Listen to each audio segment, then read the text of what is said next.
Acara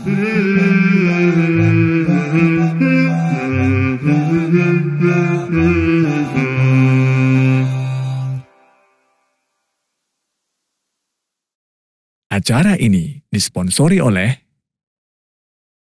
mengajarkan kepada anak itu adalah contoh, dan yang membuat contoh itu kita langsung sebagai orang tua. Jadi kalau disiplin, orang tua pun harus disiplin. Kemudian kalau misalkan orang tua harus mengajarkan anaknya taat beragama, orang tua juga harus taat beragama.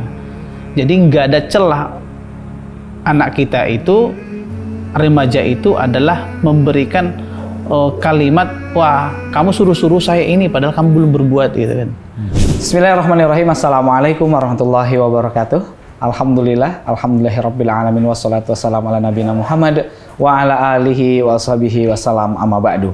Pemirsa, kita kembali lagi di kesempatan kali ini masih di Muslim Inspiratif spesial bersama Universitas Batuta. Dan seperti biasa pemirsa, kita akan ngobrol bareng ya dosen-dosen tim dari Universitas Batuta berkaitan dengan hal-hal yang tentunya patut untuk kita obrolin, dan semoga saja nanti kita mendapatkan inspirasi dari cerita-cerita kita. Hari ini spesial bersama salah satu dosen ya di Universitas Batuta, ada Pak Baginda Harahap. Assalamualaikum Pak. Waalaikumsalam warahmatullahi wabarakatuh. Masya Allah, sehat nih Pak ya?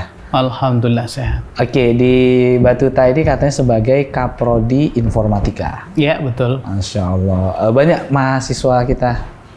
Kurang lebih 450. 450. Udah kalah itu jumlah kaum muslimin ketika perang Badar itu Pak. Rame ya.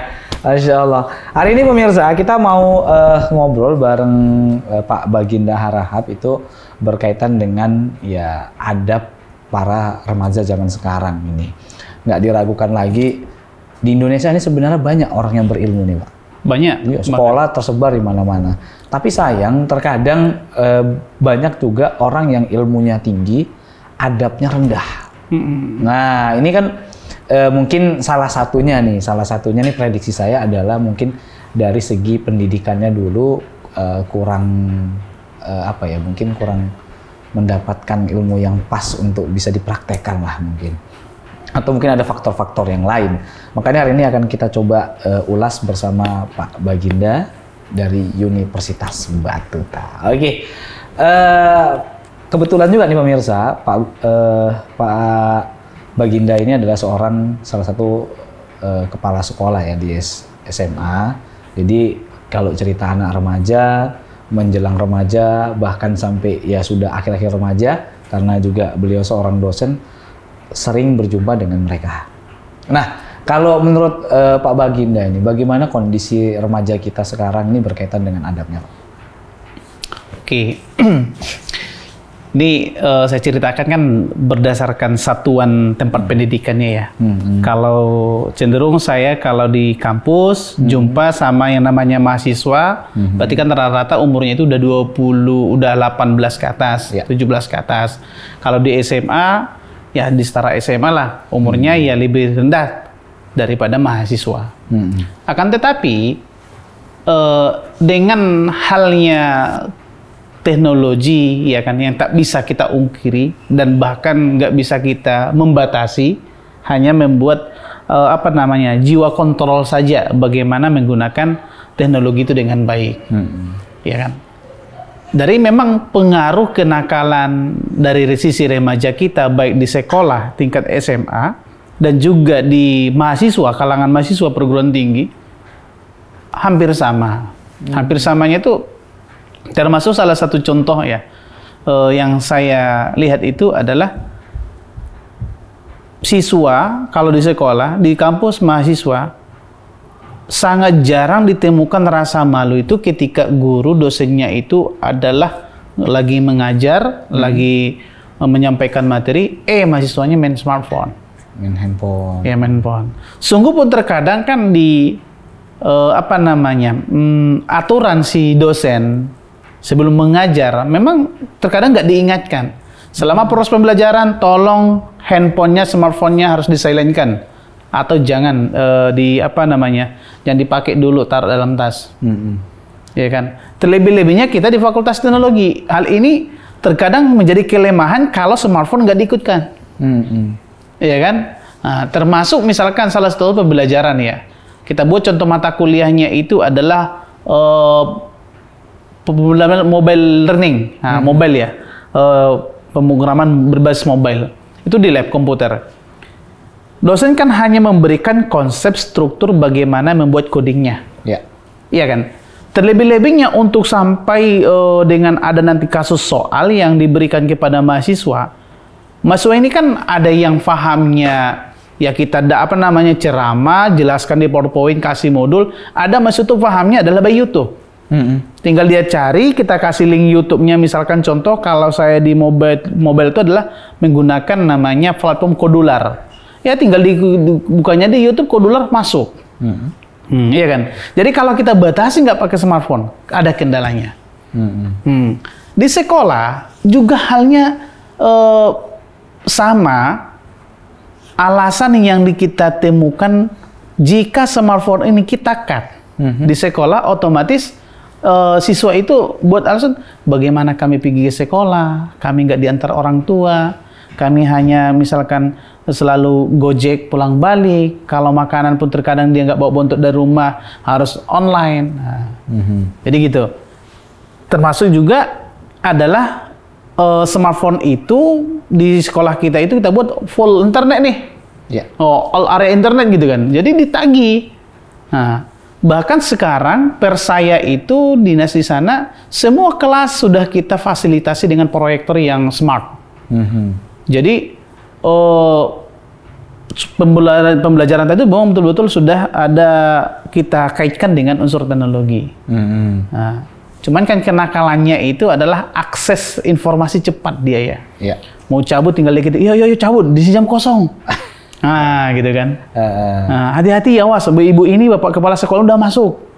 Udah nyampe gitu kan. Oh, sudah ada kode-kode. Nah, lebih cepat ya menyampaikan informasi dibandingkan tadi tuh kalau manualnya itu kan, wih, kau kasih dulu informasi ke bawah dulu, jangan masuk, ibu ini lagi gini, lagi marah gitu kan. Pasti lari dia gitu kan. Nah, jadi mungkin kalau kita lihat teknologi ini terkadang membuat adab dari anak-anak itu kan ya kalau salah menggunakannya itu Pak bisa tadi istilahnya kita sebagai seorang guru ya, pendidik itu yang terkadang dirugikan gitu. Tapi kalau teknologi ini tidak dibarengi juga maka kita akan ketinggalan beberapa tahun ke belakang gitu. Jadi menurut Bapak solusi terbaik untuk mengimbangi antara teknologi tadi dan juga adab seorang remaja dan anak-anak itu kira-kira bagaimana Pak? Oke, gini. Pertama kita ambil referensi lah ya kan. Kan ada kalimat yang disampaikan oleh Nabi itu kan al-adabu fauqal ilmu ya kan. Adab itu, tingkah laku itu, perangai itu lebih tinggi nilainya daripada ilmu. Nah, satu sisi ada lagi tuh yang menjadi kita warning tuh hadisnya tuh mal laisa adabun fahuwa dubbun kata dia. Siapa yang tak punya adab sama halnya kategori haiwan. Nah, dengan teknologi sebenarnya adalah dapat mempengaruhi tingkah laku kenakalan remaja baik di sekolah, tingkat SMA dan mahasiswa. Mencontohkan kita sebagai dosen, sebagai guru itu adalah bukan hanya memerintah. Salah satu contoh kecil aja. Saya ngomong ini sama mahasiswa tapi sambil main handphone saya balas WA. Iya, kamu tuh salah loh. Sebenarnya kan ini dalam sisi komunikasi kan nggak pas ya. Ya kan, saya lagi sibuk dengan kritik saya, tapi saya ngomong. Apa salahnya ini hal yang kecil tuh? Stopkan dulu smartphone, walaupun dipegang, ya kan, walaupun dipegang sambil ngomong. Apa masalah? Gitu, itu salah satunya. Dan saya lihat juga guru dosen kalau dari sisi permen kan sama nih. Ya kan, permen guru dan dosen kan selalu disetarakan sama nih. Hanya kan tugasnya yang beda, tingkat satuan pendidikannya. Jadi bukan sekedar tuh guru tuh adalah hanya menyampaikan ataupun transfer knowledge, pengetahuan saja, kasih ilmu enggak. Tapi tidak lain guru tuh adalah tutor ya, semacam tutor ataupun untuk contoh gitu loh, dari sekecil apapun ya. Termasuk misalkan kita di sekolah, saya lihat dengan pola pikir remaja sekarang lebih pintar jauh, bahwa itu lebih lincah sedikit, lebih lincah pemikirannya, dan unsur jawaban pun terhadap apa yang menjadi hak dan tanggung jawab itu dia lebih tahu. Misalkan ada sampah, saya suruh nih anak, Bang, tengoklah sampah tuh, buanglah pada tempatnya. Jawaban dia satu, yang pertama adalah itu bukan sampah saya. Satu. Dan yang kedua, saya ke sekolah ini belajar, Pak. Bukankah sudah ada tugas-petugas kebersihan? Saya bayar SPP di sini. Salah nggak kalimat dia? Nggak salah. Ya. Nggak ada salahnya. Iya kan? Karena ditugaskannya dari rumahnya adalah untuk belajar. Nyampe sekolah. Nah, jadi solusinya kita adalah tutor tadi itu sebagai contoh. Kita pun nggak bakalan keluar keringat kok ambil pungut sampah di depan dia. Berarti kita harus mencontohkan kita yang itu dia. Jadi itulah peran penting dari seorang guru atau pengajar. Tahan dulu Pak, kita insya Allah setelah ini akan ngobrol lagi, namun kita harus rehat dulu. Pemirsa dimanapun Anda berada, jangan kemana-mana karena setelah jeda berikut ini kami akan kembali lagi, tetap setia bersama kami di Muslim Inspiratif Spesial bersama Universitas Batuta.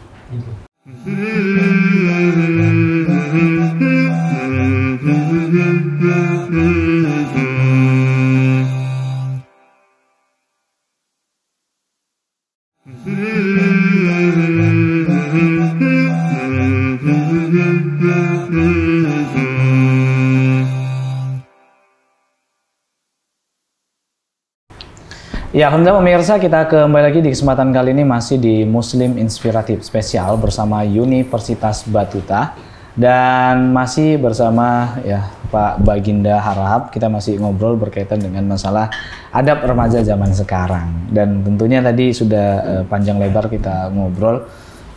Kalau kita lihat ya Pak, bahwasannya remaja-remaja sekarang ini kalau kata orang-orang tua itu, anak sekarang ini kayaknya nggak ada adabnya gitu. Beda sama zamanku dulu gitu. Nah kira-kira dengan perkataan orang-orang tua sekarang ini, apakah Bapak setuju atau enggak? Oke. Setujunya tidak. Hanya saja juga pola yang umur yang mengajarkan yang remaja sekarang itu kan kita juga. Ya. Palingan yang lahirnya itu umur-umur 75-an lah ya kan. Udah punya anak SMA gitu kan. Kan udah masuk ke generasi itu yang tahu teknologi, bahkan untuk memakai kita udah perannya di teknologi gitu kan. Beda dengan zaman dulunya, misalkan orang tua saya ngajarkan ke saya itu, bahkan TV pusat itu belum ada. Ya kan, jadi semata tuh warning untuk rasa takut tuh lebih besar. Yeah. Tapi bukan sebenarnya tuh, saya pribadi bukan sebenarnya saya mau diajarkan seperti demikian, tidak. Nah, kalau kita bangun lagi konsep mengajar itu kan adalah bagaimana rasa tumbuh cinta, kasih sayang dan saling menghargai. Nah, balik kita ke zamannya yang yang sudah umur orang tua kita saat ini 78, 80. Lebih cenderung tuh memang mereka mengajarkan adalah sistemnya tegas dan keras gitu kan. Tapi lebih kalau kita rata-rata lebih banyak tuh yang keras. Ya kan? Nah, balik lagi kenakalan remaja, kenapa mereka lebih menonjolkan lagi power mereka? Satu sisi mereka terlindungi, ya kan? Zaman sekarang kan anak, sedikit-dikit ya, kami dilindungi haknya anak ya, kekerasan, ya kan? Betul-betul saat ini tuh dijaga ya. Jadi itu menjadi poin terkadang bagi mereka. Gak mungkin aku dikasarin. Tambah lagi kalau di kita di sekolah membuat aturan itu pun kita hanya bisa meminimalisir. Bukan tadi menantang undang-undang. Nah, termasuk salah satu contoh menghukum menghukum siswa yang terlambat. Kalau kita suruh dia untuk nyiram bunga, salah. Jadi harusnya gimana itu, Pak? Ya, solusinya buat surat komitmen. Oh. Bukan perjanjian, bahkan dalam bimbingan konseling pun surat pernyataan perjanjian pun kalau bisa jangan ada. Iya kan? Tapi komitmen. Jadi kalau komitmen, saya kan tujuannya sama sih gitu kan, istilahnya berbeda. Jadi kalau dibuat komitmen, kalau kamu terlambat lagi 2 kali lagi, kamu keluar. Nah gitu. Kamu milih tetap sekolah atau keluar. Jadi di surat komitmen itulah dituangkan tadi itu, jika kamu 3 hari lagi berturut-turut terlambat, kita buat mutasi. Nah ya kan. Tapi kalau hanya nasihat, enggak. Nah, terbenturnya kita di situ juga. Pas sudah dilaksanakan itu, pas pengaplikasiannya, datang orang tua, negosiasi. Wah, susah juga cari sekolah. Terkadang sekarang juga dinas pendidikan itu adalah dia pengennya jangan sempat sekolah itu bolak-balik keluar masuk sekolah anak. Kalau bisa dibimbing, bisa dibina. Kalau nggak bisa dibinasakan. Binasakan. Nah, begitu kan. Jadi ya seperti yang apa namanya dulu lah, waktu para sahabat Nabi itu kan ketika di zamannya Umar bin Khattab jadi khalifah kan, wah sejahtera, bagus ya kan. Kenapa? Karena saat itu memang kondisi umatnya itu adalah soleh, baik pendidikannya gitu kan. Nah, di kita ini sekarang kan bukan umat yang di saya SMA lagi gitu kan. Udah beda generasi Gen Z-nya gitu kan. Ya. Nah, bukan lagi generasi yang 90-an lahirnya. Jadi otomatis tentu pola pikir pun mereka lebih lincah tadi. Dan saat ini lingkungan teknologi semakin meningkat pesat terus. Ya kita pun mengajarinya semakin sebenarnya itu menggunakan menumbuhkan rasa cinta dan kita contohnya gitu. Nah, termasuk yang kita contohkan tadi itu jangan merintah aja yang bisa gitu loh. Iya. Iya kan? Guru kan sedikit-sedikit perintah. Coba kamu dulu kenapa? Jadi kalau di situ nampak seperti tadi, saya tidak malu ketika dapat sampah saya ambil di depan siswa. Pak, jadi ada inisiatif kecerdasan yang timbul di mereka. Pak, saya aja lah Pak, janganlah Bapak, kata dia. Saya nggak suruh dia, tapi saya gitu. Yang langsung mencontohkan. Iya, jadi dia pun kan kalau kita di rumah tadi orang tua, ketika misalkan anak itu salah, ya jangan begitu hal-hal yang marah segala macamnya keluar, apalagi kalimat-kalimat hewan, goblok apalah gitu. Sebenarnya kan nggak pendidikan. Ya kan, lebih goblok lah berarti orang tua nggak bisa didik gitu lagi kan. Nah, tapi bukan membela posisi anak ya gitu kan. Ya. Coba tadi tengoklah nih.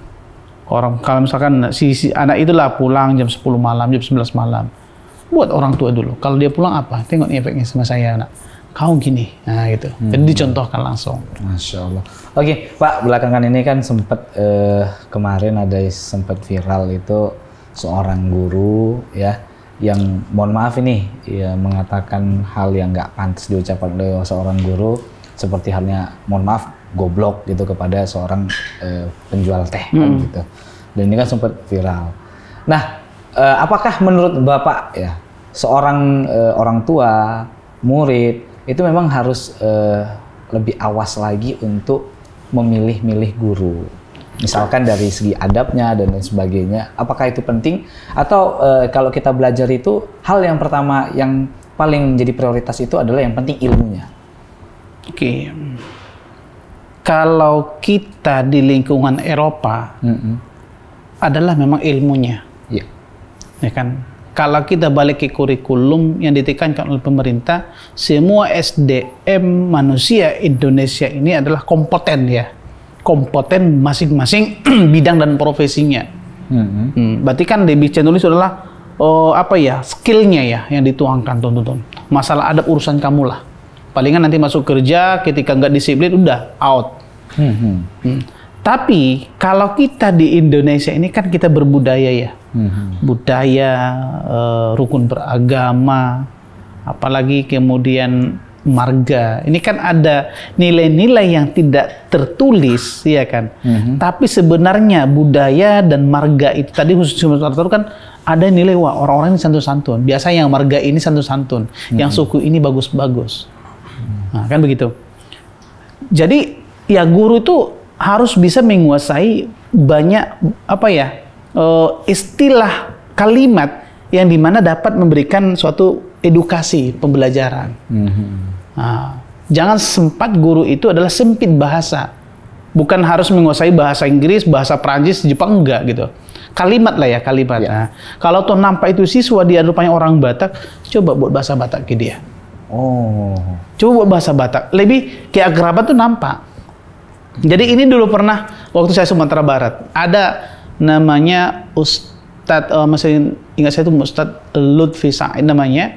Dia tuh kalau khotib di masjid kami tak pernah dia pakai bahasa Indonesia, selalu bahasa Minang. Jadi saya tanya audiensi jemaah, siapa yang paling kalian suka itu Ustadz? Yang ini gitu. Kenapa? Orang-orang cepat nangkap ke otak kami karena bahasa sehari-hari. Sungguh pun bahasa Indonesia udah paham gitu kan.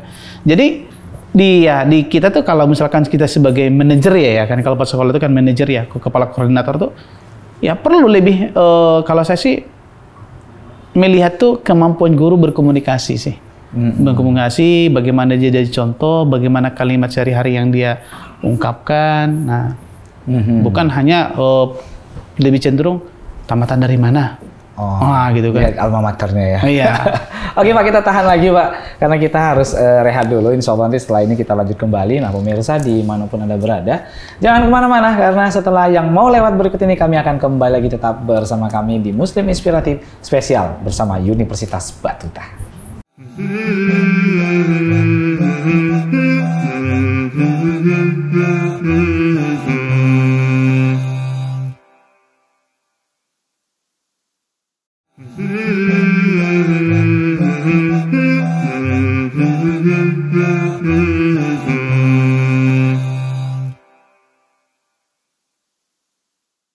Ya, alhamdulillah pemirsa, kita kembali lagi di kesempatan kali ini masih di Muslim Inspiratif Spesial bersama Universitas Batuta dan masih bersama Pak Baginda Harahap. Kita masih ngobrol ya berkaitan dengan adab remaja di zaman sekarang. Oke, Pak, ini kita lanjut kembali. Tadi salah satu ya metode untuk mendidik anak-anak remaja kita sekarang ini dalam persoalan adab adalah dengan cara mencontohkan lah istilahnya. Kita langsung mencontohkannya. Kalau istilah bahasa dakwahnya itu adalah dakwah bilhal ya gitu, dengan contoh. Nah, pertanyaannya apakah zaman sekarang ini teori-teori berkaitan dengan adab, ya tentunya banyak buku-buku yang berkaitan dengan adab, kemudian juga perilaku yang baik ya, juga misalkan PKN dan lain sebagainya. Apakah masihkah berlaku, masihkah efektif untuk kita ajarkan kepada para remaja zaman sekarang berkaitan dengan adab? Oke, tentu sangat masih. Ya, itu kan memberikan pemahaman ya lebih dalam dari sisi teoritisnya. Nah, PPKN, kemudian kalau di sekolah pendidikan agama dan budi pekerti.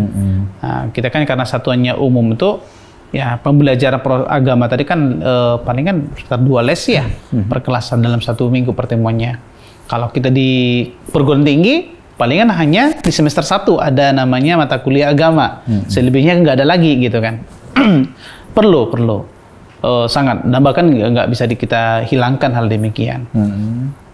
Tapi ingat ya, kita nih akan lebih mengingat perbuatan dibandingkan hafalan. Ya kan? Jadi apakah perlu harus dihafal dulu baru berbuat? Perlu juga. Tapi kan lebih cenderung tuh, wah, kebiasaan yang dilakukan itu adalah menjadi kewajiban yang sering diperbuat. Dibandingkan hafal-hafal tapi nggak pernah diaplikasikan gitu kan. Guru mengajarkan, wah, jangan mencuri.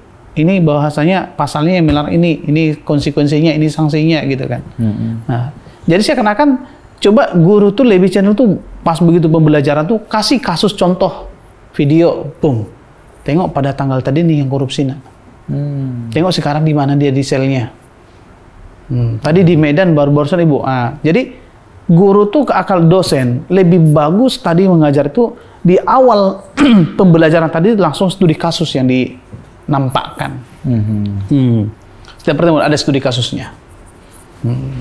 Jadi begitu Pak. Jadi kemudian nih Pak, kemarin juga sempat ada video-video yang beredar bahwasannya ada pihak sekolah ya, mohon maaf, jadi muridnya itu seakan-akan menentang gurunya karena tadi salah satu undang-undang di negara kita itu adalah perlindungan, jadi nggak sembarangan kita memukul murid dan lain sebagainya. Alhasil guru itu cuek aja, diam aja ketika bahkan dirundung oleh muridnya.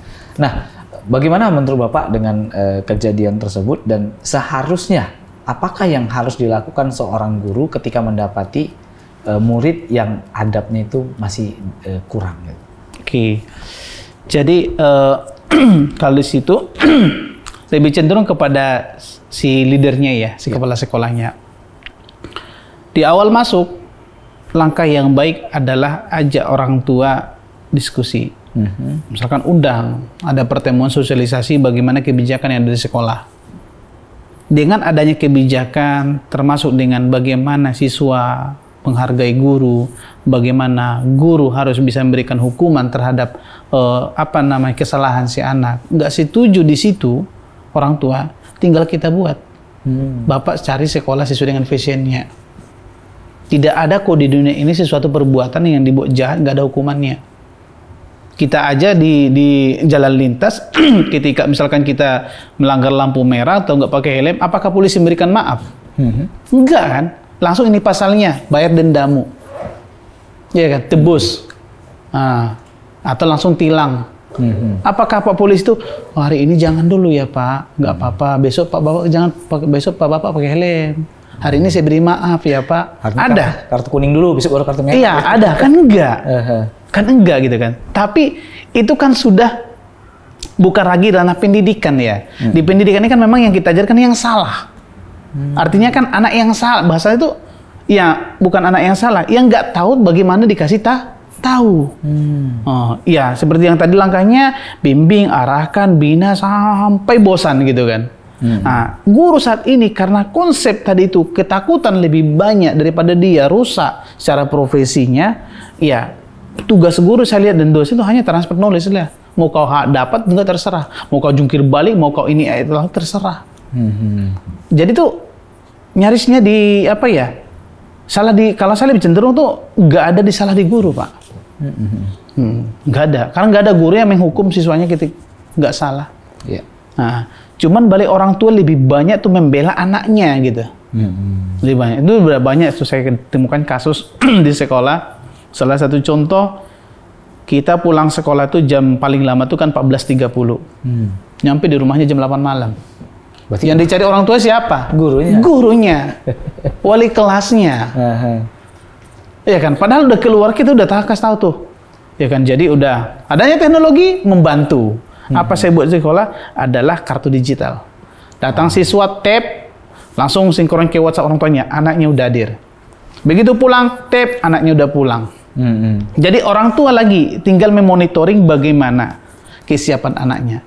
Jadi pas di awal tadi tuh kita nasihat, kita masuk ke BP, kasih poin bahwasanya anak istri terlambat. Orang tua nggak bisa nego. Mana catatan kamu, Pak Guru? Kata anak aku nggak pernah dia terlambat. Anakku kok yang jujur di rumah sama saya Bu, nggak pernah kata dia terlambat. Tengoklah sinkron di WhatsApp-nya. Kita masuk 7.15, anak ibu jadi 08. Jadi apa katanya? Palingan ya udah negosiasi, beri maaf. Bimbing kan gitu dia. Oke Pak, waktu kita sangat terbatas di kesempatan kali ini. Mungkin terakhir ya, sepatah dua patah, mungkin nasihat buat para remaja-remaja kita untuk terus meningkatkan adab ya kepada orang tua, kepada guru, kepada masyarakat dan seterusnya. Kira-kira apa yang ingin disampaikan? Silahkan Pak. Oke. Kepada seluruh kaum muslimin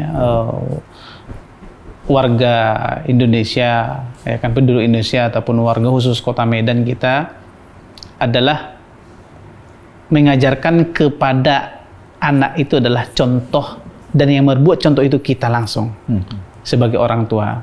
Jadi kalau disiplin, orang tua pun harus disiplin. Kemudian kalau misalkan orang tua harus mengajarkan anaknya taat beragama, orang tua juga harus taat beragama. Jadi nggak ada celah anak kita itu, remaja itu adalah memberikan kalimat, wah kamu suruh-suruh saya ini padahal kamu belum berbuat gitu kan. Jadi remaja juga harus lebih giat lagi sekarang meningkatkan kualitas keagamaannya, bagaimana menghargai orang tua. Karena sebab sepintar apapun kita, kalau tingkah laku, attitude kita kurang, nggak bakalan dipakai gitu. Nah, jadi kata orang Arab mengatakan syababul yaum rijalul ghadi. Remaja yang hari ini, pemuda yang hari ini akan jadi pemimpin di esok hari. Jadi kalau dari sekarang nggak dibina dengan disiplin dari segi apapun persoalannya, otomatis bagaimana kita jadi pemimpin nanti yang tidak disiplin. Jadi tingkatkan itu, salah satu caranya adalah balik ke agama. Fahami bagaimana agama mengajarkan yang baik kepada kita. Ini aja. Oke, terima kasih buat Pak Baginda Harahap hari ini.